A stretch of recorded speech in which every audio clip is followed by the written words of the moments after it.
ক্রীড়া জগতে এমন কিছু দল বা খেলোয়াড় ছিল যারা দীর্ঘ সময় ধরে ভালো খেলার পরও শিরোপা ছুঁয়ে দেখা হয়নি। ফুটবল থেকে ক্রিকেটে চোকারের সংখ্যা নেহাত কম না, কিন্তু 2025 সালে এসে ধৈর্যের চরম পরীক্ষা দিয়ে অবশেষে শিরোপার স্বাদ পেয়েছেন বেশ কিছু চোকার। কিন্তু 2025 সালে এসে ধৈর্যের চরম পরীক্ষা দিয়ে অবশেষে শিরোপার স্বাদ পেয়েছেন কিছু চোকার।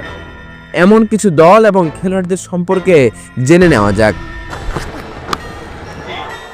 শুরুতে ক্রিকেটের মেসি খ্যাত বিরাট কোহলি এবং তার দল রয়্যাল চ্যালেঞ্জার্সের সম্পর্কে জেনে নেওয়া যাক। 18 বারের চেষ্টায় অবশেষে স্বপ্ন পূরণ হলো বিরাট কোহলি এবং আরসিবি ফ্যানদের। নিজেদের চতুর্থ আইপিএলে ফাইনালে এসে শিরোপা জিতলেন তিনি এবং তার দল। জশ হ্যাজলউড ফাইনালের শেষ বল করতে কোহলির দু চোখ ছলছল করতে লাগলো। দেখে বোঝা যাচ্ছিল এই অর্জন তার কাছে কতটা বিশেষ। কোহলির বেঙ্গালুরু আগে ব্যাটিং করে 9 উইকেটে তুলেছিল 190 রান। জবাবে পাঞ্জাব করতে পেরেছে 7 উইকেটে 184। জয়ের ব্যবধানটা 6 রান হলেও পাঞ্জাব ম্যাচ থেকে ছিটকে গেছে কয়েক ওভার আগেই। ক্রিকেট থেকে এবার ইংলিশ ফুটবলের দিকে যাওয়া যাক। বলছিলাম টটেনহাম হটস্পারের কথা। অবশেষে অপেক্ষার পালা শেষ হলো ইংলিশ প্রিমিয়ার লিগের এই দলটির। 17 বছর পর ট্রফি জিতেছে দলটি।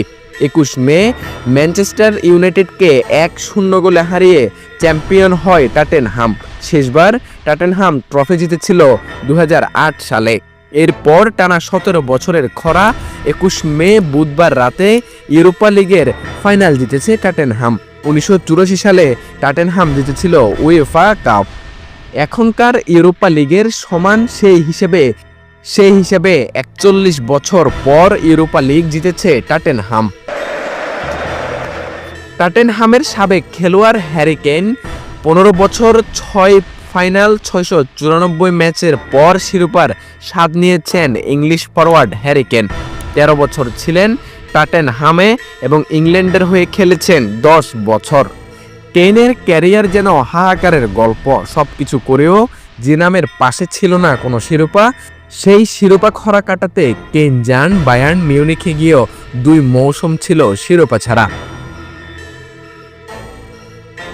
বায়ার্নের শিরোপা জিততে না পারার দায়ও এরপর এসে পড়ল কেইনের কাঁধে। বলা হলো অভাগা যেদিকে যায় সাগর শুকিয়ে যায়। অভাগা কেইনের কারণেই বায়ার্ন হারিয়েছে শিরোপা, এমন অপবাদের বোঝা কাঁধে নিয়ে চলতি